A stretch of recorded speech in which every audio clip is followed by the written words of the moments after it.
Hey, this is X-Cult Baby, and this is Gus, and I'm going to do another Atheist Bible reading today. Today I'm going to cover the story of the wise King Solomon. Now, I decided to go over this story specifically because I took a poll on Twitter, and the story of Solomon was the one that won. And if you don't follow me already on Twitter, you should, because I take polls like that with some level of frequency, so you might be able to have a say in what Atheist Bible reading I do next. And I also that's just the social media that I'm the most active on. So, if you want to see more of me, that would be the place to follow me on.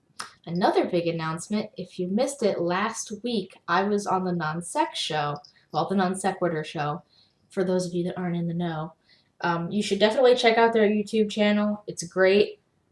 But specifically, I was in an episode of Opinionated. So, if you want to see my episode on that, you should definitely check it out. I had a great time on that show.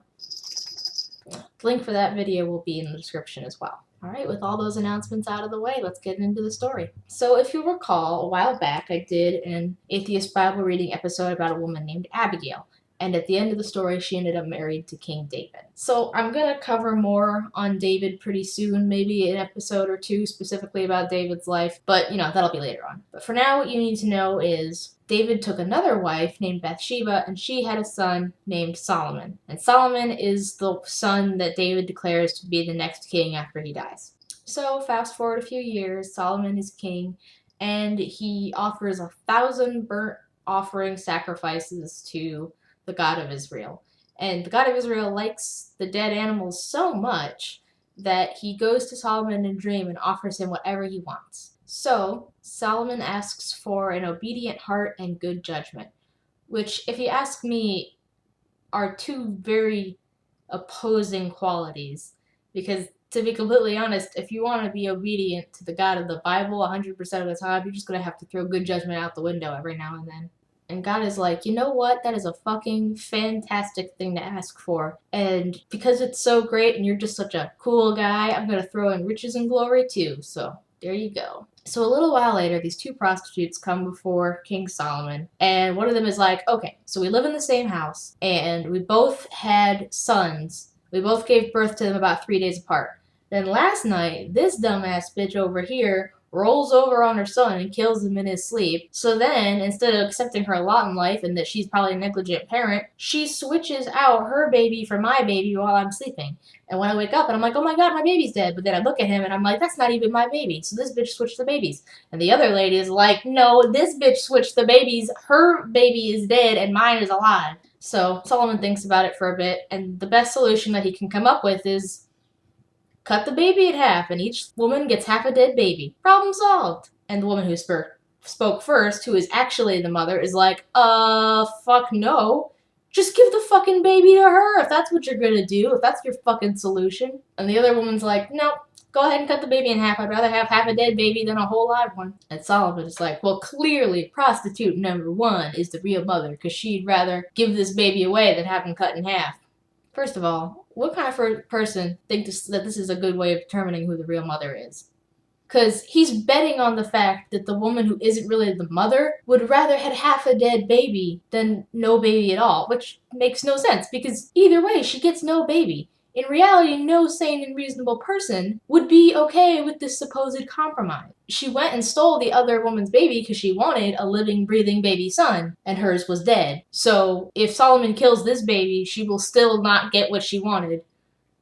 Solomon's proposed solution is just to give her another dead baby. Only in an ancient myth would a mother who just lost her own son have so little regard for human life that she would be satisfied by killing somebody else's baby also. So here's a couple of alternatives that I thought of Solomon could have used. One, he could have had both women arrested for prostitution, and then the baby would be a ward of the state. I don't know if prostitution was actually illegal in ancient Israel, but considering all the restrictions on sex, at least in modern Christianity, all of the restrictions on sex outside of marriage, shouldn't it be illegal?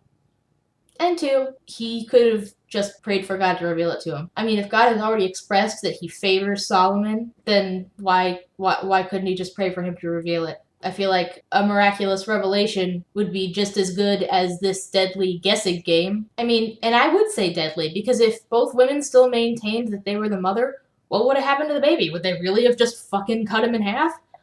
I don't know, but that's what he said was gonna happen. I mean, he might have just been like, wait, never mind, but then, yeah, this makes sense. In my opinion, this is not a good display of wisdom or good judgment.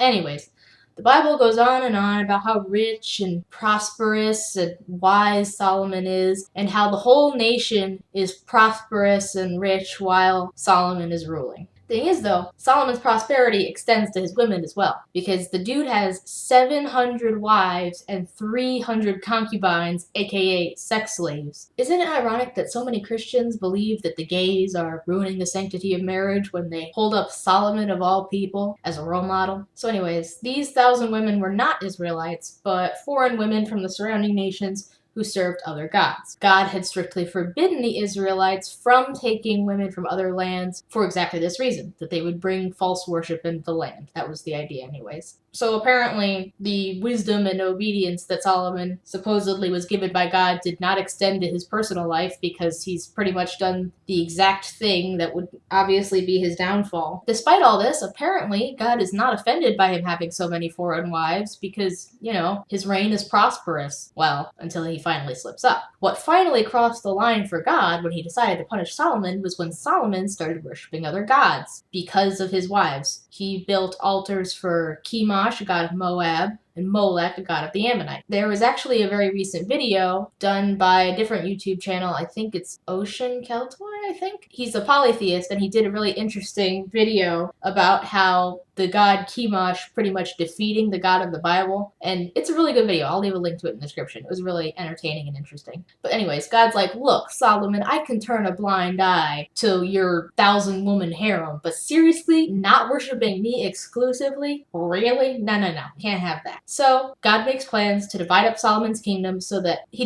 divides it by the 12 tribes of Israel. And basically he makes it so that Solomon's family only has 2 tribes, and somebody else, one of his servants, he gives him rule of 10 tribes. The thing is, though, this dividing of the nation only happens after Solomon is dead. So it has no effect on him. It's not a punishment for Solomon at all. It's a punishment for his son, really. And I don't understand at all this concept of the son suffering for the mistakes of the father that is so prevalent throughout the Bible. Like, how is that even remotely fair at all?